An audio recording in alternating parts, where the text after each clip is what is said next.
Don't move. Keep it locked. You already know. You're listening to the Fit Fatherhood podcast.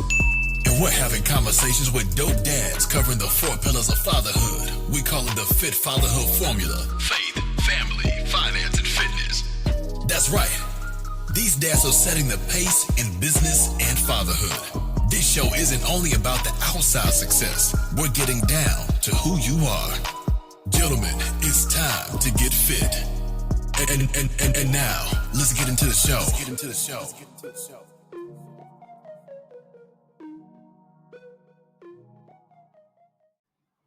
All right. Welcome back to another episode of the Fit Fatherhood podcast, a podcast for fathers by fathers, where we talk about the 4 pillars of fatherhood, which are faith, family, finance, and fitness. And I'm excited to have a guest with me today. And actually, this is interesting. I have my brother actually lives in Malaysia. And so we're going to talk a little bit about Southeast Asia because I had the opportunity to go on tour. So this isn't like a travel podcast, fellas. We're going to talk about fatherhood. But I really enjoyed my time over in Southeast Asia, so I'm definitely going to share some of that. But I have a guest with me today. Nick Jonsson is my guest, and I'm excited because anytime we get to talk to someone from outside of the U.S., and most of our guests have been in the U.S., but as I say always, fatherhood is universal. No matter where you are, being a father has some of the same like core principles. And so I'm excited to hear about Nick's fatherhood journey and just kind of hear some of the stuff that he has going on, because I know that it'll resonate with some of you guys as well. So my guest today is Nick Jonsson. Nick, how you doing? Doing great. Thank you so much, Rod. It's great to be with you here and looking forward to discussing fatherhood and with a touch of Southeast Asia. I'm actually living and hovering around Southeast Asia today I'm in Thailand. Nice. Yeah. So 2 years ago, 2 years ago. 2 years ago, we went on a Southeast Asia tour, I would say. We were in Thailand a couple of separate times. We were in Bangkok and then we were in Phuket. We went to Singapore. We were in Singapore for a little while. We were in Hong Kong. And we were in Bali. So we bounced around a little bit. We were there in that area for almost 2 weeks. So we really, really liked it out there. Like, it was really, really cool. That's great. Sounds like you visited some of the most beautiful places here indeed. Yeah. So you're a lucky man to call that kind of home, and to be able to be out there kind of always is nice. And for those of you guys that listen to the podcast know I'm in California, and the cost of living difference is huge in comparison. Like we were able to live like kings, so to speak, while we were out there obviously it's only a couple of weeks, right? So you can live like a king almost anywhere for a couple of weeks, but the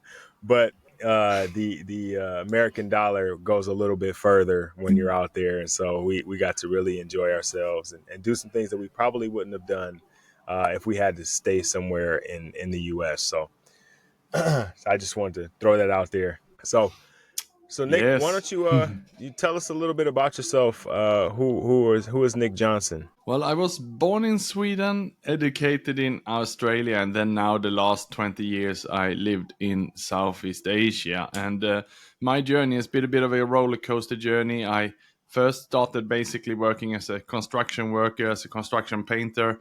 Then at the age of 22, I had a motorcycle accident, went back to school, and eventually moved across to Australia and studied at university. So I was 23 years of age when I started university. So call it a late starter. And on that, I built a career and had my ups and downs like everyone in life. And I have a son, an ex-wife, and I'm remarried as well. So that's the short little intro to me. They say it's never too late, right? And so whenever you decide to make that move and transition, it's always the right time, right? So that's not bad, man. 23 is not that old. It's older, I guess, than most people, but it's not that old. You're still young. I feel like the older I get, the younger the 20s sound. Like I'll be 42 in March, and it seems like, man, 20 seems like a baby. Like 23, oh, you were still a little wet behind the ears. You're still a baby. Absolutely. And you're pretty young too. I'm 49, turning 50 here soon. It's about the same. It's about the same. Once you hit 40, you just go by decade after that. Like it just, I'm almost 50 is what I tell people. So so you I guess we can kind of start at we talked a little bit about school, and you were a construction worker first, went back to school. When you went back to school, what did you go back to school for? What did you change careers to? Yeah, so first it was basically to fix my high school grades, which were pretty bad. I actually had to go back to like an adult high school to improve my grades. And actually, at that time, I was struggling a lot with English, and therefore I decided actually to go abroad. I looked at the US and Australia. Eventually, I went for Australia. So the first 4 months was just to study English, and then eventually, I entered university and studied PR and marketing, and that's where I later on have built a career, and I was in the corporate world for about 10 years until I moved out of that and become an entrepreneur. Okay. Okay. Cool.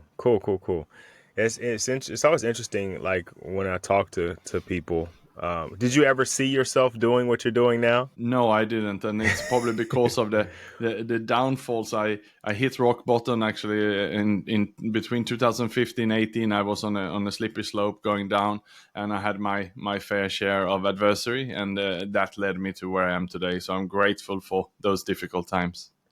Yeah. And it's funny that's how that works out, right? Is we have these times in our life where things aren't the way we plan them, right? We were, like you say, hit rock bottom. We're on a slippery slope, but but the successful people typically, right? There's a few people that just have had it good all the way through, but most of the most successful people in the world have a story that's similar, right? Like they had a rock bottom. They had a point in life where they didn't know if things were ever going to get better, but they stayed the course, and they continued to fight through it, and then things start to turn around, right? Um, so you get you I'm assuming you got your degree in marketing or something in that realm, and then what happens? What do you do after school? Yeah, so already actually at university, I was, encouraged by getting scholarship and topping classes and all of that. So I was encouraged to study hard. I did that. And because I was a late starter, I was quite hungry, perhaps a bit more mature. So I did really well at school. And therefore, there was a lot of options when I was finished. And I remember sending my CV to advertising agencies in Hong Kong, Singapore, and Bangkok. And I got the most replies from Bangkok. So that's where I went for interviews. And I started there as an account executive and have built from there like an account manager, next step, account director, then general manager. And then eventually I was managing director and mainly in business development, working for various companies in Southeast Asia, no longer in advertising marketing, more in general management. So that's the career I built. And really just looking upwards, doing what the bosses did, impressing them, hitting the targets and so on. And the reason later on though why I hit some challenges was because perhaps I was isolating myself a bit too much. It was too much about me and my success as opposed to the team's. Yeah. And so you mentioned isolation. I know you wrote a book that has it kind of talks about isolation, right? It's executive loneliness. Um, I'm assuming that book kind of was birthed out of your experience during that time, right? Yes, absolutely. Because when I went through that difficult time, I didn't really share it with anyone. I thought, that it was only me who had these kind of issues, and I was pushing through, grinding it through, acting like there was nothing wrong and holding it all together. And the issues, though, was that eventually I couldn't hold it together anymore, and that led me to my downfall when I then resigned from my job, filed for a divorce, and just isolated myself basically for a while. And the issue here was that I lost my health. I picked up an alcohol addiction, and all kind of issues happened. And I felt the whole time that it was only me who was like this. But as I started my recovery, I found that it's so common that many of us go through Yeah. these periods in our life. And the issue is there, the isolation, the fact that we don't talk about it. So that's why I started to interview other executives and other workers, and I did surveys and so on to see if I was the only one. And the answer was that there was a lot of people going through these issues. Yeah, you know what? It's so common, and the thing that's kind of the through line with it is that everyone thinks that they're the only one, So then no one talks to anyone, right? Guys are just going through it on their own and kind of, as you said, isolation, for maybe two reasons. One, I think there is a big thought that men are supposed to just toughen up, just man up, handle it, whatever it is. It's just, you have to figure it out on your own kind of thing, like this lone wolf kind of mentality. But then there's also, I'm sure, somewhere a little bit of shame or guilt about the way things are going. And then because you also think that you're the only one that's having these problems, you don't talk to anybody.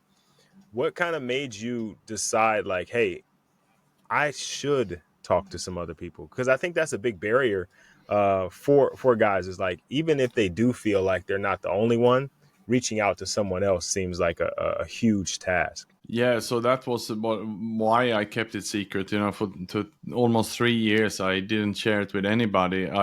I rather, filed for the resignation from my job and filed for a divorce rather than explain myself to someone. So that was the point I was at. And while I had good friends at that time, especially male friends, we watched perhaps sports on TV together, drinking beer, having a good time together, go for a game of golf. And I didn't want to bother them with my trouble. I saw that as a time to escape the challenges, and then the issue was when I was back home alone with my problem again, then nothing had been solved. So I didn't use my friends for what they are there for, to give them even a chance to help me. So that was the issue.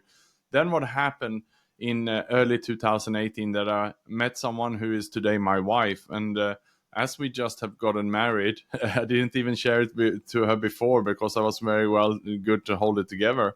3 weeks into our marriage, I decided actually to sit her down on the sofa and just share how I was feeling honestly inside me. I just felt that, I owed this to her. And she listened with empathy. And that was really the turning point of my life. Just the fact that I started to talk about it, then all that pain, all that stigma that had been building up for 3 years was basically released in an instant. And from there on, recovery was possible. Yeah, that is kind of inspirational, right? Because I know somebody's listening to the podcast, and they're probably just listening because they want to learn some stuff about fatherhood, but they're more than likely going through something similar, right? Or going through something in the realm of what you're talking about. And one, Nick has a book. You should probably go get the book. It's Executive Loneliness, the 5 Pathways to Overcoming Isolation, Stress, Anxiety, and Depression in the Modern Business World. And I'm sure, obviously it says business world, and I'm sure it's kind of geared towards that. But I think that sounds like a title for any man, whether you're in the quote unquote business world or you're just a man, husband, father. I think we deal with all of those things regardless of the business part of it. And so if you're a guy that's listening to that and you're feeling this way, book first, or maybe not first, but get the book for sure. But understand also that you have to have an outlet. And I think that's what I picked up from what you just said, is you have to have somewhere or someone that you can open up to, because that's when you can actually start healing. If you're trying to hold it in, you're trying to figure it out all on your own, you may fix one or two things, kinda, but there's no real recovery possible until you release it first, right? Yeah, absolutely. And the good thing is, once you start to release it, then, I start to feel better just by sharing it and normalizing the conversation. And normally also, if we share it to someone, they not only do they listen with empathy, but they might also, take some action and be able to support us. And what happened then next was that my new wife, then she obviously understood there was some issues, and she did what I had been too scared to do. She took me to a doctor. Then she shared my story to the doctor, and then I was exposed twice, and that normalized the conversation even more. And the doctor listened, and it was like it was normal. And therefore, again, I felt even more normal. And after that, we went to see a friend that also had gone through some challenges similar before. I knew about that, but until this moment, I hadn't shared mine. And we shared my problems, and this person was able to give even more advice. So within 24 hours, I felt fully supported, and all that sort of shame and guilt and the pains that I had inside me was not gone, but it was on the way to be gone and recovered. And that's the journey that I started about then 6.5 years ago. That's awesome, man. That's really awesome to it seems like really fast too, like to have all of those things kind of line up within the same 24-hour period. and to find that level of support, to make it not okay, but like to make it, like you said, to normalize it, right? Like this is conversations that I can have, and Mm, I can talk to people, and they're going to be supportive, right? They're going to be understanding. They may not understand exactly why things happen or why I've done the mm. things that I've done, but they can understand and have empathy at least, and allow me to start to piece myself back together. And that's really, really awesome. You mean, one, your wife obviously is an amazing person for hearing what you had to say, and then not like reacting negatively, but saying, "Hey, let's go figure this out together." And then that friend group as well is like, I don't know that everybody has, or guys don't. I read somewhere the other day, that men today have, I think it was like 10 years ago, the average men had three friends, three people that they would consider friends, not like people they work with, or the guy at the gym that you talk to when you pass him, but like actual friends. And then in the last year or so, that number has gone down to one and a half. And where guys are just not making real life connections with other men, um, for whatever reason. And so that makes the world a lonely place in and of itself, let alone if you have something that you don't want to share, that makes it even lonelier. So that's awesome that you had somebody that you can go ahead and talk to. And I know, or I think I read that you also have a men's group that you do as well. Are you still doing that? Yes, certainly. That is something that been thinking about for a long time to do. And because what happened next in my recovery journey was that as I mentioned before, I had an alcohol addiction problem, and that was something that I needed to address as well at this stage. Because I was going through a difficult time, alcohol was my way to cope with it when I didn't really discipline myself to go to gym anymore and so on. I was looking for the easy way. And what happened then was, as I was on the path of, asking for help and speaking up, I joined some of those recovery meetings, and then again I was sharing my challenges, getting sympathy, and realizing that I wasn't again the only one who ever had alcohol problems. There was other, especially men in this group, but it was a mixed group, women as well, who had gone through it before. And then I felt so blessed to have that support group, and it really helped me. And since I walked in there 6.5 years ago, I haven't had an alcoholic drink since, just because the way the meeting worked and so on, and it really helped me. But then, as I start to share about my recovery journey with others, it's almost like I said, I'm lucky that I had an alcohol problem, so I got that support and that support group. And then everyone else asked, well, what about if I'm lonely? What about if I have some issues but I don't have an alcohol addiction? What should I do? And that then planted the seed of having men's groups. And that's I started the first group about a year ago, and now we have set up a second group, and it's more men also asking about this safe space. So it's basically for any man to just discuss various topics. We log on for 1 hour a week, and it's a different theme every week where everyone can just share openly and honestly without judging. That's awesome, man.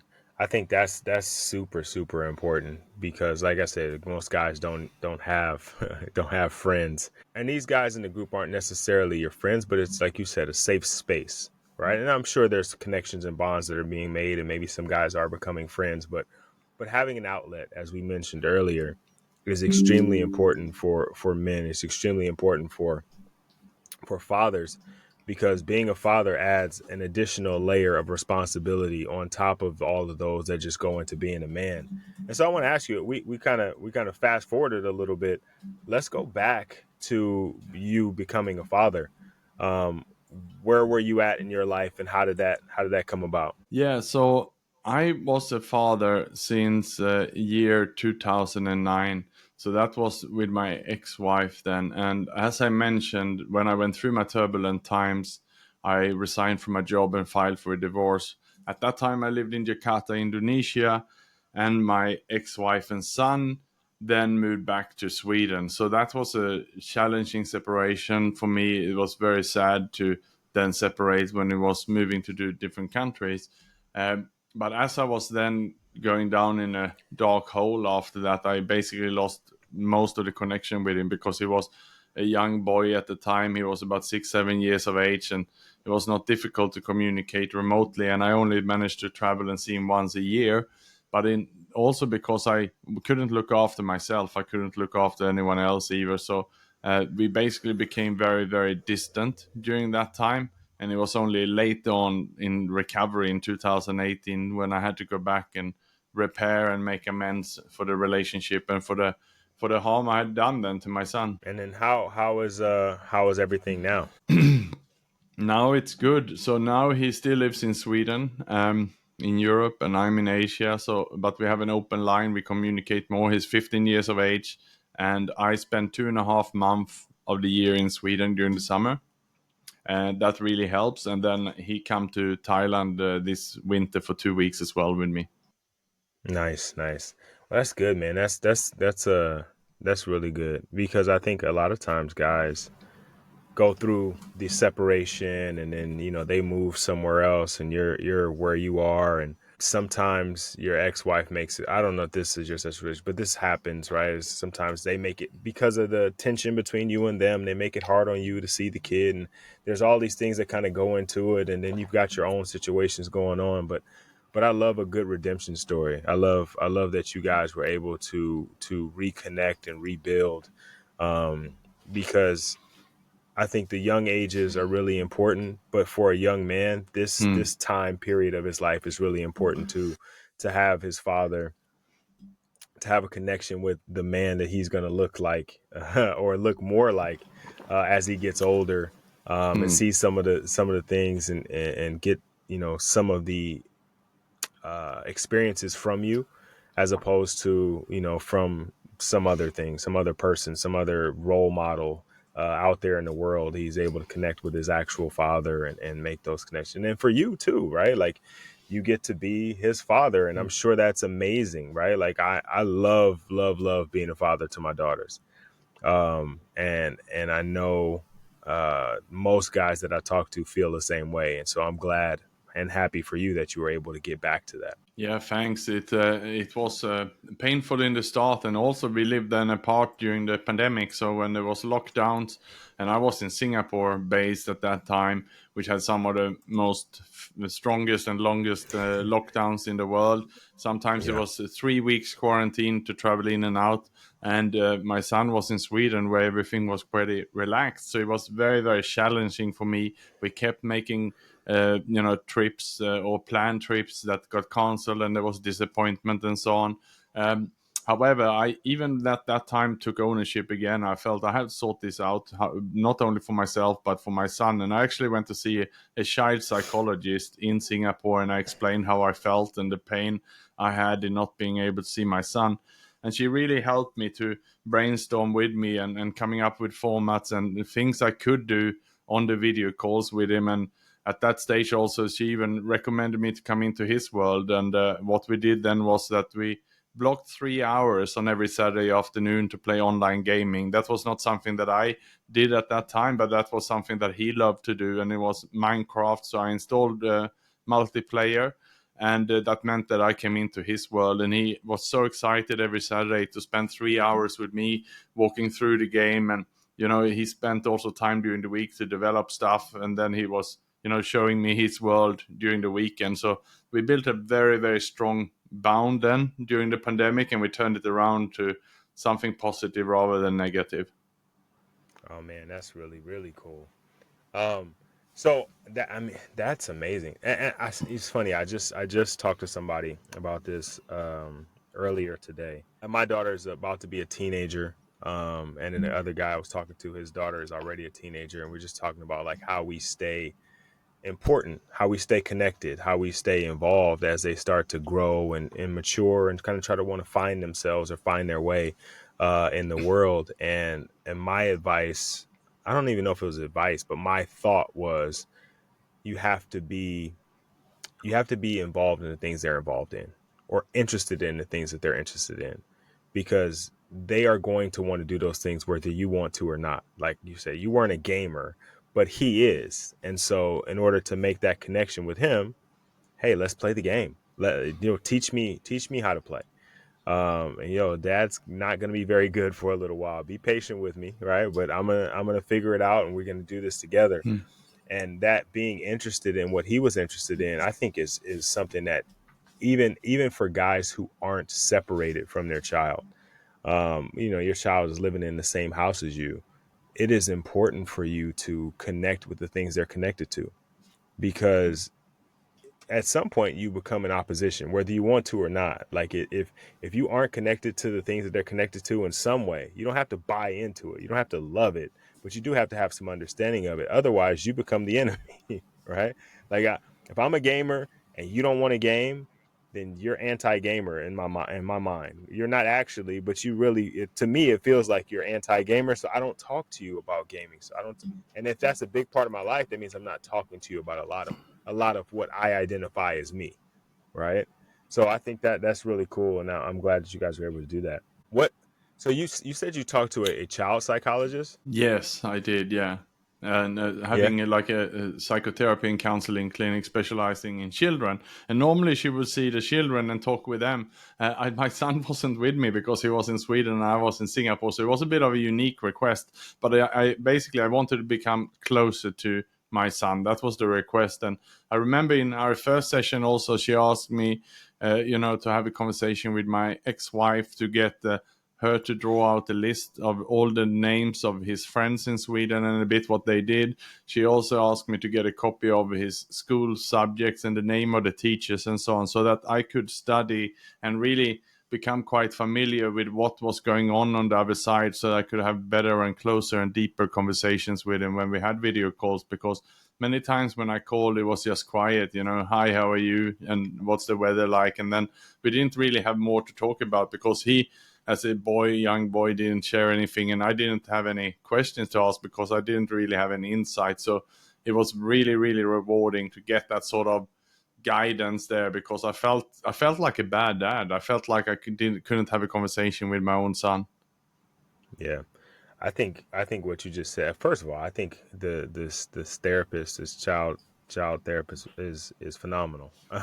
Like I don't know what everyone else thinks, but like from what I've heard just now, and doing the research and finding out those things, I think that's crucial, because I can imagine those conversations when it's something that I don't know Hmm. anything about, and they're like, hey, how's everything going? They're like, oh, I'm good, and then we're just quiet. It is really uncomfortable. So I think whoever that person is, they deserve all the kudos in the world, because that is something I think that guys that are listening to this, because a lot in America, I don't know what the numbers are out there. I don't know what the numbers are in the world, but here in the States, 50% of marriages end in divorce.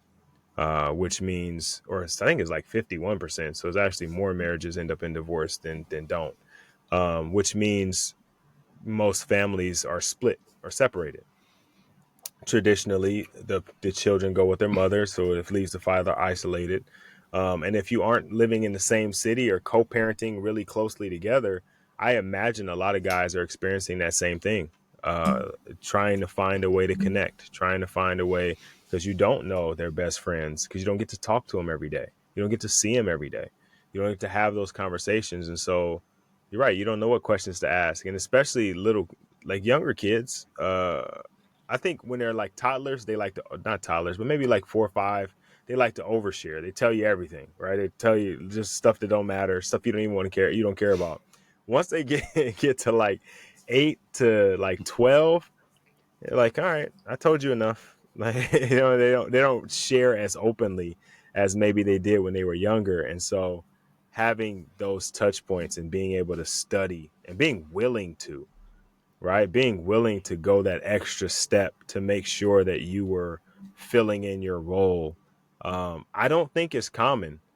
And I don't know that everybody's doing that. So we're going to commend you on that. And I think it probably has a lot to do with who you are as a person and who you are as a man, and what you do for work, and just kind of how you've presented yourself as a person. And then also your kind of recovery definitely help with that, right? Yeah, absolutely. Because I was on the page of taking ownership for the damage I done, and I wanted to make amends. I wanted to make things right, and because I was supported by coaches, mentors, sponsors, and I also therapists, psychologists, and so on, to really, because I had created a big mess for myself, and it was time to turn it around. So when I then looked at the role and I had as a father and the relationship I had with my son, I couldn't ignore it. I had to take ownership for that and look at it, and I couldn't also sort it out myself. So that's when I started to do research and find out what I could do to make things right. And that's something that I have continued beyond that child psychologist. Also, I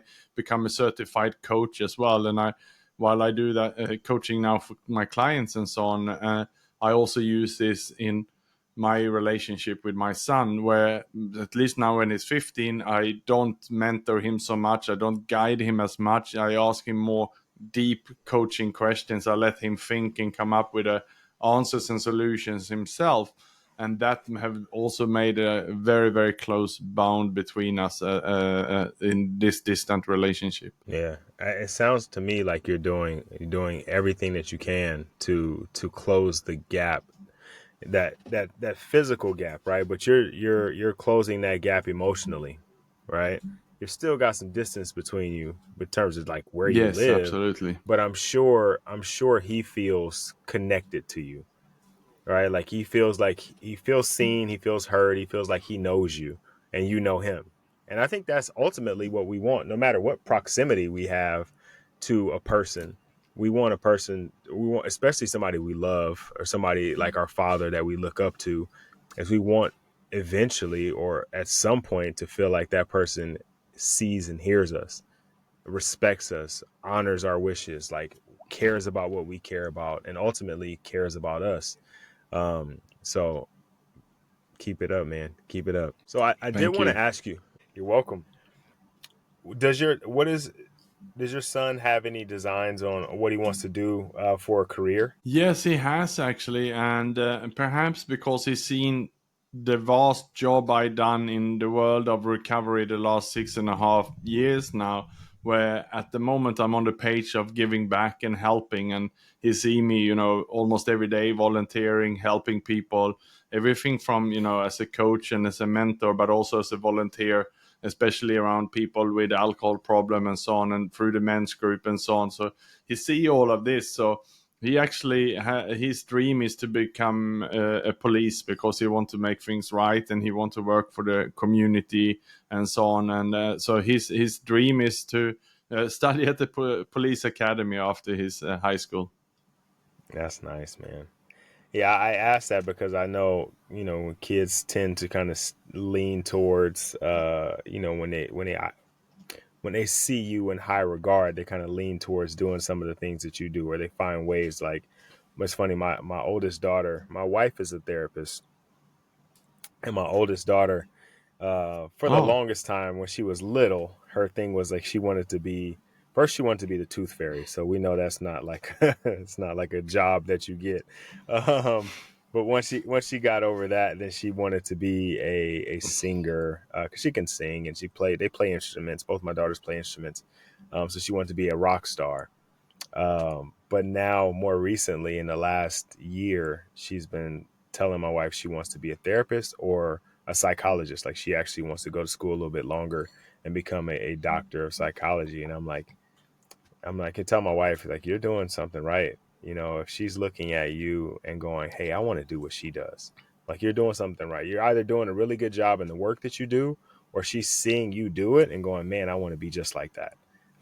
So it's always really cool to see where kids end up, because I think as fathers and as parents in general, we're constantly trying to do things that we think are right now, and we don't really know. Like, we don't know if it's the right thing to do right now. Like, we're just doing what we think is right now, but 20 years, 30 years down the line, when our kids are adults, then we'll be able to tell if some of the things that we've done are the right things. And I think being a police officer is an honorable job. I think being able to help the community is something awesome. We obviously need more people who want to help people. So obviously, like I tell my wife, you're doing a good job. You're doing something right, because if he's looking at you and going, hey, I want to be a hero too, then that means you're a hero in his eyes. So Yeah, that's wonderful, and thanks for sharing that. It's great to hear that you have that career in your family as well. Kudos to your wife and daughter. yeah. It means it comes with a lot of free therapy sessions.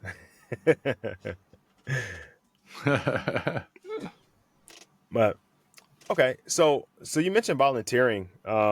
Where are you volunteering at right now? Or well, you said every day, so you probably got a lot of different things you're volunteering and doing. But what do you got going on? Yeah, first, what happened was in 2019 when I was 1 year into recovery. I lost a good friend of mine to suicide, and that's when I sort of got pretty sad, angry, and but I wanted to take action. And what I did then was I joined a suicide prevention agency in Singapore as a volunteer and fundraiser, and I set up a fund for them to raise awareness and stigma and funds for this. And with that, I set up also a website and so on to collect donations, and I made some social media posts around this, and this went viral. So very quickly, within a few days, I was in TV, radio, and newspapers and so on talking about this.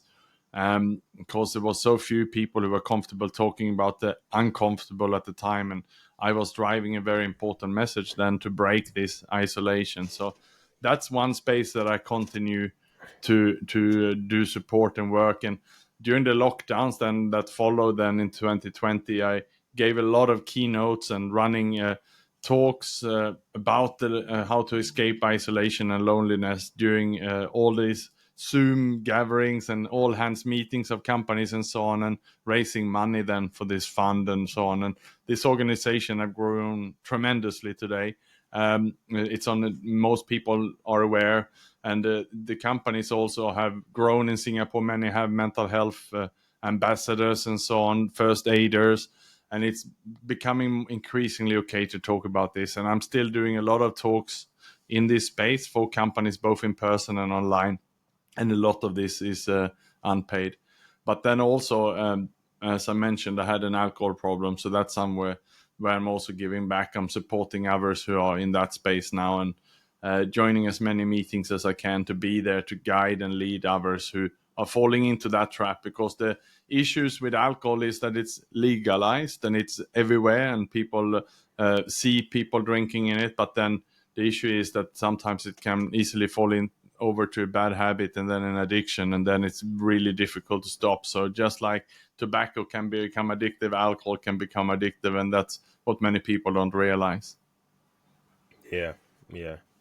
I think those are two very, very worthy causes. I think the suicide thing is big. I mean, not think it is the big issue, and it is one that is not talked about enough. I think now there's definitely more conversation around it. I think I'm a little bit more in tune with it because of who I live with, but I think it is one, and I think, and again, I can only speak for America, but I think here in America, men to women is like 3 to 1 or 4 to 1. Men are more likely to take their own lives. So it's a really big issue. And I think some of the reasons that that you list in your book, that isolation, it's feeling like you're by yourself, all the reasons why you kind of felt, you were at rock bottom. Men go through that, and with no one to talk to, no outlets, um, there's a feeling of, I just rather not be here. Nobody would even miss me, that kind of stuff. So I'm glad to hear that you're raising awareness and doing all the things you're doing for that. And then alcoholism is something that's, like you said, it's legal. You can do it anywhere. Like it's okay as long as you're of a certain age, right? But it has been taking lives both literally and figuratively for as long as we can remember. As long as it's been around, it's been a problem for someone or somewhere. And so I'm not out there, but I appreciate the work that you're doing for those that are, because it's really, really important work. Yeah, thank you. So you say you get to see your son quite, do you have any designs? I know you say you're 49, you may not be thinking about kids anymore. Did you think about having any additional kids? at any point? Yeah, quite possibly with my wife and I. Yes, we are hoping one time. We see. She is a bit Okay. younger than me, fortunately, so there's still some hope there. Okay. Okay. All right. It's interesting because me and my wife, we have two, and that two was good for us. Two is a good number. All my life, I always like, oh, I only want to have one. My wife wanted like four or five or whatever, so we settled in the middle at two. But every once in a while, I get this weird feeling. I definitely, I know for sure that I don't want to have any more kids. We're good with the two we have, but every once in a while, like I'll see a baby and I'm like, oh man, I remember like the good parts of it, not the staying up all night or the blowout diapers or all those things. Like I remember like the cute, cuddly little things, and I'm like, oh, because my little girls, like my oldest, just start calling me dad. She doesn't call me daddy anymore, and I miss like them being small and cuddly and easy to pick up and all this stuff. And now, now they're all old and stuff, and so I always like to ask dads, like, are you're a little bit further along in fatherhood? Do you ever think about it? And going back to those kind of younger days, and hopefully everything works out for you guys. I think that would be awesome. Yeah, thanks. All right, so I had a couple questions for you, and obviously it's a fatherhood podcast, and we've talked about a lot of things, but obviously we got to bring it back to fatherhood, which is why I kind of backtracked us to get back on fatherhood. But with all the things that you've done, all the things that you accomplished, all the things that you're still doing, and will do in the future, um, you got a bunch of really cool things that you do. I don't think we even talked about the what is it Ironman triathlete? Some you do something that like I was like, whoa, wait a minute, it's Ironman, right? Like the top 2% or something. I'm nowhere near. Like I work out consistently. I'm in shape, but Ironman, that's all you. You can have all of it. But that's huge, man. Like I don't want to gloss over that. That's something we can't just like act like doesn't happen. So you're an Ironman competitor. Tell us a little bit about that. Yeah, so that's a sport I did also before my personal crisis, but it was quite painful then to juggle it with all the pressures of life. But as I started to really, recover myself and find all the answers, I also approached the triathlon sport in the same way, where I signed up for a very good coach and really getting the best advice, and again, not trying to show and act like I have all the answers, letting those people who are experts in the sport coach me and teach me. And these days my back office, where I spend a lot of my time, is in Thailand, Phuket, and I actually live in a Ironman training camp where some of the best athletes from the world are coming for training sessions. So that's where between my work, when I'm here working, I'm out. So I was out for a swim just before our session here, so it's just around the corner for me. So I try to really incorporate tribe, which means socializing with people and the athletes, and exercise in my day-to-day work to break up the days and so on.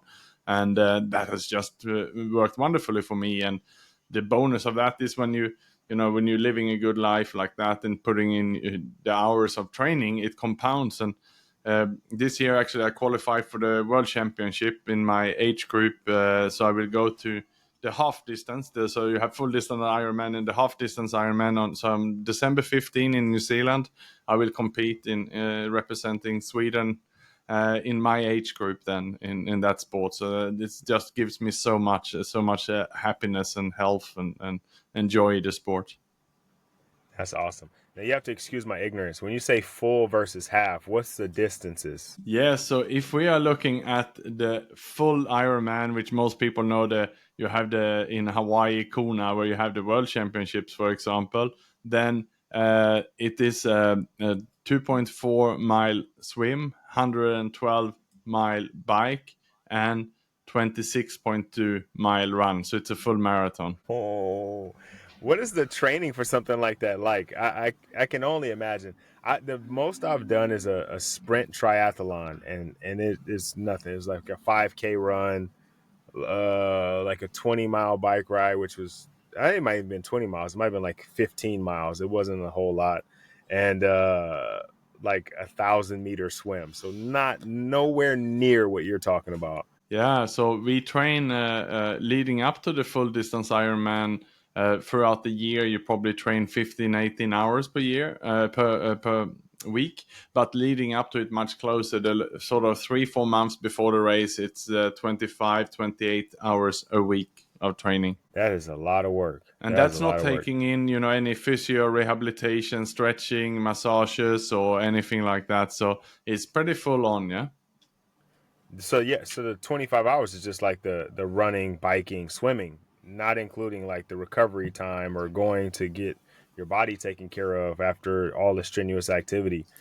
Man, that is That's right. And again, ideally, you should perhaps do a few hours of, cross training in the gym as well if you have the time and funds to do so. Lord have mercy. That is so it's not only that you're an Ironman competitor, but being in the top 2% means that you're pretty dang good at it too. Man, it's not like you know what I mean. Like I first of all, I don't even know that I let me not that I don't know. I know I couldn't complete it for sure at this point in my life, and I don't see a point in my life where I'm trying to either. But not only are you just like you're not just competing and just going out there and doing it, just to say you're doing it. Like you're doing it at a high level. Like there's some guys that are training really really hard, and you're like, see ya, and just running just running right by them or swimming right by them. Man, I'm glad I didn't let that slip through. This is how did you get into that? Yeah, so it was around 2010. I wanted to get a bit fitter and I started to run. And as most people probably know, if you start running too much, you get injured. And that's when, I was thinking, what should I do then if I don't only run? And then it only looked naturally to add some swimming and cycling, and that's what I did. And then, like you, I started with a sprint, and I remember it clearly that I did breaststroke swimming. And when the announcer said, now we have the last swimmer coming out of the water, and we turn our attention instead to the cycling, that was me coming up there. So that's how it started. And then, I just kept at it. I just don't stop. I just keep training it, and you pick up something every day. Every day you learn something. Man, yeah, no, the sprint was that was it for me. I didn't keep going. I didn't keep going, unfortunately. And I was the last one out of the water as well. But ours was like reversed order, so the swim was last, which I think is probably the worst way to do it because my legs were shot by the time I got in the water. So I still have my arms a little bit, but I'm literally like just arms swimming because my legs were gone by the time I got to the water. Um, but man, that's really, really awesome. That's awesome. You said this December, so you're pretty. I mean, like you're training pretty hard, heavily right now. Then, Yes, I do, and especially on the weekends we go for long bike rides and so on. Yeah, so the weekend is typically 10 to 12 hours of workout. Most of that cycling. That's when you do the big chunk. man, at least you're cycling and running in a beautiful location, right? Like the scenery is definitely worth running through a little bit. Yeah, absolutely. Okay. All right. Well, look, I again, another high five, another salute, man. You're not only are you crushing it in business, you're crushing it in fitness, and you're crushing it in fatherhood. Um, I was trying to get to my question, but I remembered that you were doing this, Nick. It threw me off. But now we've talked about even more. But it's a fatherhood podcast, so I have to ask you, what does fatherhood mean to you? Yeah, so fatherhood to me these days means a lot more than it did when I was in my downfall or even before that, because I wasn't closely connected to myself and not with my son. But these days it means so much to me. It means that I learn so much about myself and how to become a better person and a better version of myself. Yeah, I think you said something really important there, and I hope nobody missed it. Is that you weren't connected to yourself, so you couldn't be connected to your son. And then once you got connected to yourself and who you wanted to be, right, and started working on yourself, the connection with your son was also able to improve. And I think that can't be missed. You can't like ignore that we have stuff we have to do within ourselves. We have things that we need to work on. We have traumas that we need to heal. I heard somebody say the other day is if you If you don't heal from a cut, then you bleed on somebody else. And so when we have our issues and we're not working on making ourselves better in whatever regard that is, it's really hard for us to be present and available for the next person, especially our family, the way that we want to. Okay. My next question is trying to think of how we would phrase. Oh, perfect. December 15th, you said, right? Is when your competition is? Yeah. Okay, perfect. So December 15th, you go out, you trained hard all the way up to it. Everything worked out. It lined up exactly the way you wanted to. The race was tough, but you came out victorious. And so they bring you up to the podium. I don't know if they do this, but this is in my mind. They bring you up to the podium, and they give you the mic and they say, we like to have a speech. You look out at the crowd, and it's all fathers. What do you want them to hear? Yeah, I think I would say that not only be the kind of guiding and mentor to your children, but also ask powerful questions and let them seek for the answers themselves, and then be a good listener. And that's my advice on being the best father. You mentioned that earlier too. I'm curious. I don't want to put you on the spot, but when you say like ask the deeper questions, do you have an example of what one of those questions might be? Yes, I do. So open-ended questions to let them think. And for example, my son came back about a year ago. There was some big trouble in school. Some children had brought knives, and so issues that happened at school. And he shared it all with me, and he had some big dilemmas. He didn't know what to do with it, and he came to me to ask for my solution. But I instead threw it back at him. I said, "What options do you have?"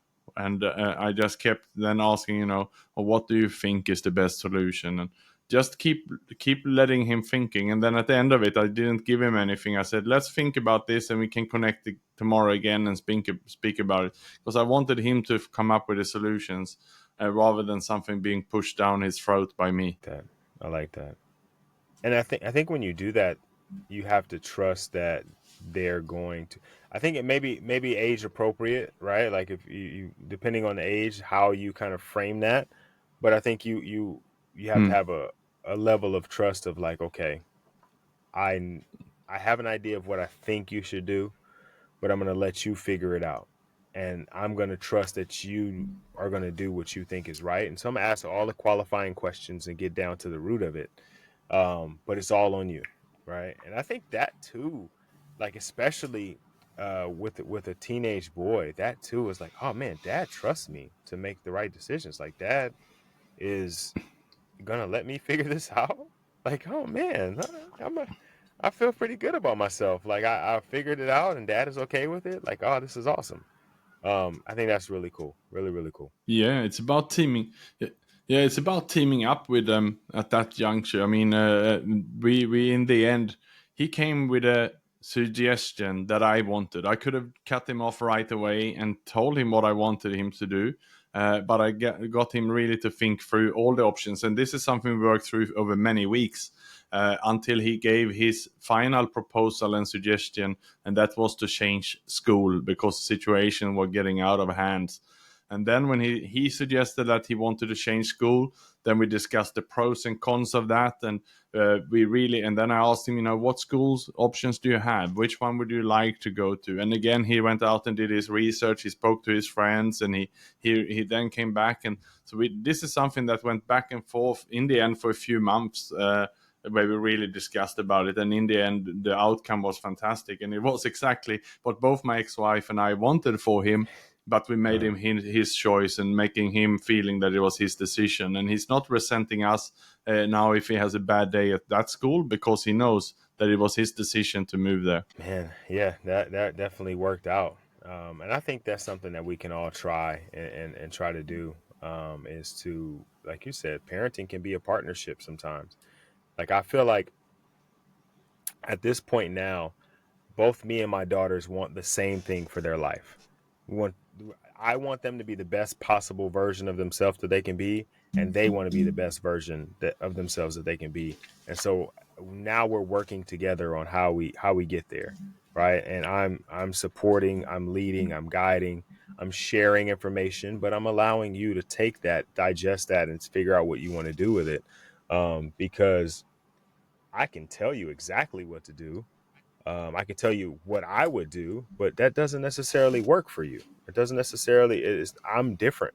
We have some things that we have in common, but you're different than I am, and so you have to, especially as a teenager, start to come into your own and start to figure out who you are. So I think that's really, really awesome.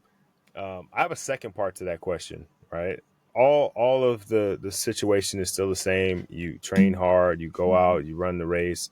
It's not like handed to you, so you got to fight through it a little bit, but you make it. You come out victorious. They hand you the mic. You look down to grab the mic. You look up, and there's only one person there for you to talk to, and it's your son. What do you want him to hear? I would like him to hear something that I hope he already knows, but this would be a very important reminder to him that he can come to me with any problems, any issues, no matter big and small, no matter what mistake he's done, and talk about it. And I will not scream at him. I will hear him out, and we will together see what solution we can come up with for that. Again, I think that's awesome, man. That a safe space, a place without judgment where he can come to somebody who truly cares about him and have the opportunity to speak to him openly and honestly, which a lot of us don't get. Even as adults, a lot of us as adults don't even have that. Kids, most kids don't either, because kids are being told what to do all the time. But having the ability to be open and honest, I think, sets him up in the future for something that, you know, listening to your story, you didn't necessarily have or felt like you had. So you kind of felt isolated. You're letting him know now, as a young man, as a teenage boy, that there are places for you to open up, and I'm one of those places. I'm a safe place where you can be honest and you're not alone, because we can have this conversation together and I can help you through it. I think you're definitely setting him up for success in the future, and creating the kind of man that will help change the world. Awesome, awesome, awesome.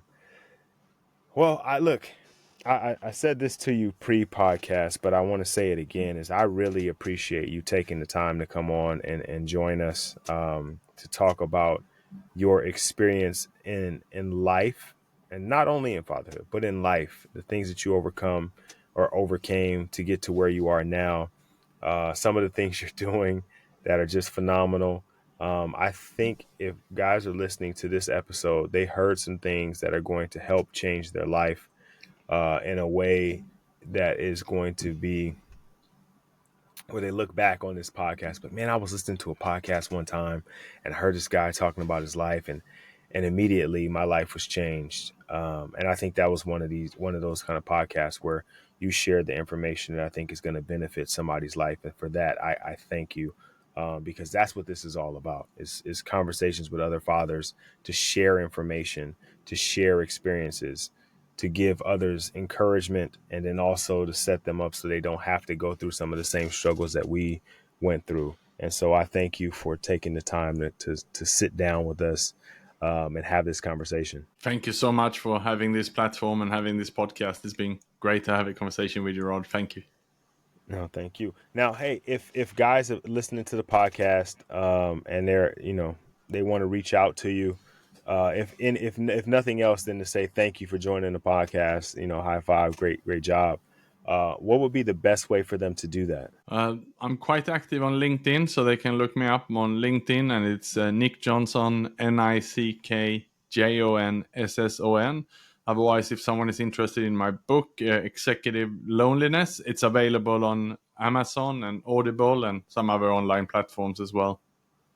Awesome. All right, man. Hey, fellas, so you heard it, right? You got to go out and get the book, because, like I said, it doesn't necessarily have to be business. I think you're going to be benefited just in general. But then also make sure you connect with Nick on LinkedIn, to kind of keep up with what he's doing. And again, fellas, I appreciate you guys listening to the podcast. I appreciate Nick for joining us to share his story.